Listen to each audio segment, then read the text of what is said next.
వద్దు వద్దంటే పెద్ద పెద్ద పనులు చేయనికే పోతుంటది మా అవ్వ. ఏళ్ళు మీద పడ్డాక ఒంట్లే బలం వెనకటి తీరుగానే ఉంటుందా? మొన్న కోడదూడంట ఊరక కింద పడ్డది. డాక్టర్లు ఎక్స్రే తీయించమన్నారట. అవ్వతోని పెద్ద గండమే అవుతున్నది మాకైతే. సరే ఇక నా ముచ్చటకేం కానీ ఎక్స్రే అంటే అదికొచ్చింది. కాళేశ్వరం ప్రాజెక్టులో కట్టిన మేడిగడ్డ బ్యారేజీకి కూడా ఇప్పుడు ఎక్స్రే తీస్తారట. ఎక్స్రే అవునంటే ఇగో మీరే చూడరు. అటు ఇటు పోయి ఎలక్షన్ల ముంగట్నే కుంగిపోయి కారు పార్టీ వాళ్ళని ఇరకాటంలో పెట్టింది మేడిగడ్డ బ్యారేజ్.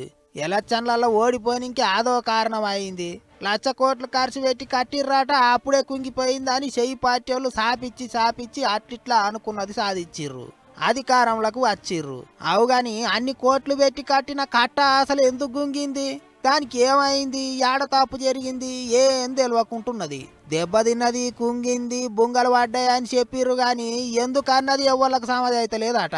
అందుకే మేడిగడ్డ బ్యారేజీకి ఎక్స్రే టెస్ట్ చేయిస్తున్నారట.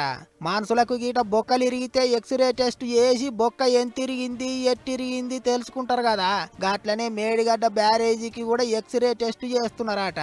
దాన్నే ఎలక్ట్రికల్ రెసిస్టివిటీ టెస్ట్ అంటారట. గా టెస్ట్ చేస్తే కట్ట అసలు ఎందుకు గుంగింది, దానికి ఏమైంది అంత బయట పడుతుందా అంటున్నారు. ప్రాజెక్టు కట్టిన కంపెనీ వాళ్ళే టెస్ట్ చేయిస్తున్నారట. పండ్ల పని సుందిల్లా అన్నారం బ్యారేజీలకు కూడా ఎక్స్రేలు తీయిస్తారట. ఆఫీసర్ల లెక్క ప్రకారం అయితే మేడిగడ్డల 16 కాడ నుంచి 21 పిల్లర్ దాకా కుంగిందా అంటున్నారు. కానీ మొత్తం 11 పిల్లర్లకు దెబ్బ తాకిందా అంటున్నారట నిపుణులు. ఇప్పటికే మేడిగడ్డ బ్యారేజీ ముచ్చట్లతోని పార్టీల నడమ పంచాది గట్టిగా అవుతున్నది. అధికారంలోకి వచ్చిర్రు, అయినా సరే కారు పార్టీ వాళ్ళ మీద చర్యలు తీసుకుంటలేరు. ఎందుకని పువ్వు పార్టీ వాళ్ళు చెయ్యి పార్టీ వాళ్ళ మీద ఆడిపోసుకుంటున్నారు. సిబిఐ విచారణ చేపియాలని అడుగుతున్నారు. కిరికిరి పెద్దగానే అవుతున్నది. అంతల్నే ఇగో ఎక్స్రే టెస్ట్ ముచ్చట బయటకు వచ్చింది. మరిగా ఎక్స్రే టెస్ట్ రిపోర్టులు ఎప్పుడు వస్తాయో అందులో ఏమొస్తుందో అని ఎదురు చూస్తారు అందరూ.